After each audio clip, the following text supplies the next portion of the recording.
Republicans who spent the Obama administration warning about the expansion of executive power on Thursday made fools of themselves by overwhelmingly backing President Trump's emergency declaration in the name of building a border wall.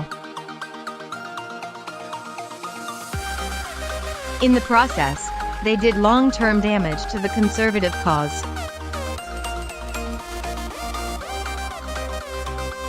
To be sure, the Senate voted 59-41 to disapprove of Trump's declaration, and 12 Republicans took a principled stand.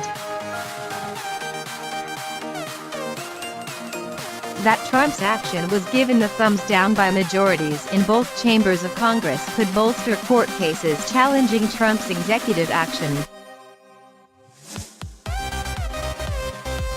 But the measure will now be vetoed by Trump, and there aren't enough votes to overturn his veto, so he'll be able to move forward, pending litigation.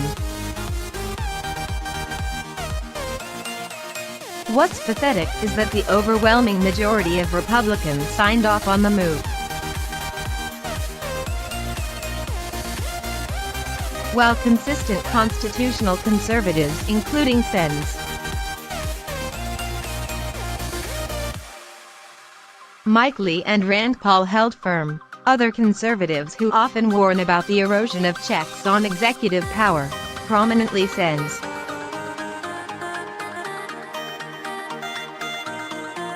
Ted Cruz and Ben Sasse caved.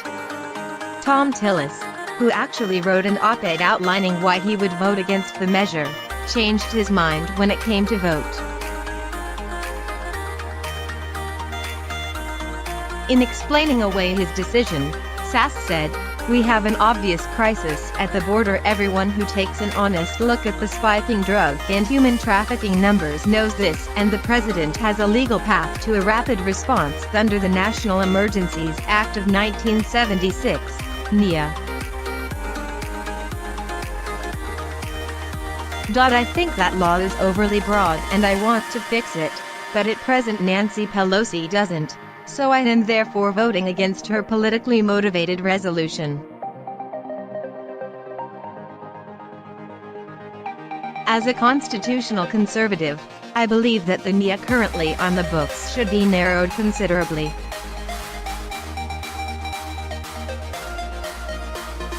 That's why I'm an original sponsor of Senator Lee's legislation, and it is why I have repeatedly gone to the White House to seek support for NEA reform. This is a cop-out. Nothing in the world would prevent Sasse from both voting to disapprove of this specific invocation of emergency powers while also advocating for broader reforms. He is setting up a classic false choice.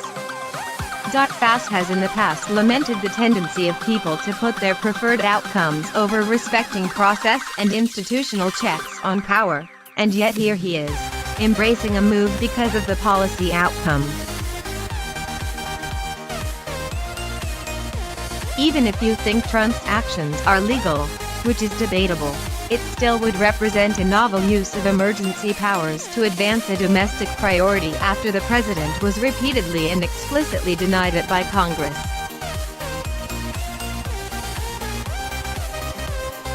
Senators who argue against arbitrary rule shouldn't endorse the idea of stretching the boundaries in the direction of expanding power of the executive. In the long run, the only people who will lose are those who want to limit the size and scope of government. As I noted before, it's quite likely that the legal process over the emergency will spill into next year and that it won't be resolved in time to actually build a wall before the 2020 election. So in the end, Trump, and those Republicans who embraced him may have just helped expand executive powers just in time for a Democratic president to use them, without even having a border wall to show for it.